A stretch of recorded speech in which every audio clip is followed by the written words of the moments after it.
अगं थांब, तुझी पाण्याची बॉटल राहिली. आणि हो, ट्रिप मस्त एन्जॉय करा. ओके पप्पा. बाय. बाय.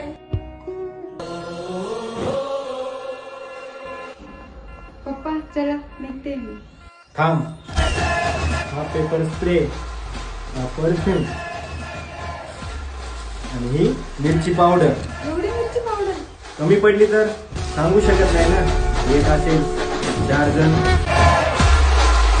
आणि हो, हे पेट्रोल आणि ही माचीसची काडी. अंगाला हात जरी लावला ना तर उभा जाळायचा, त्याच्याशिवाय घरी यायचं नाही.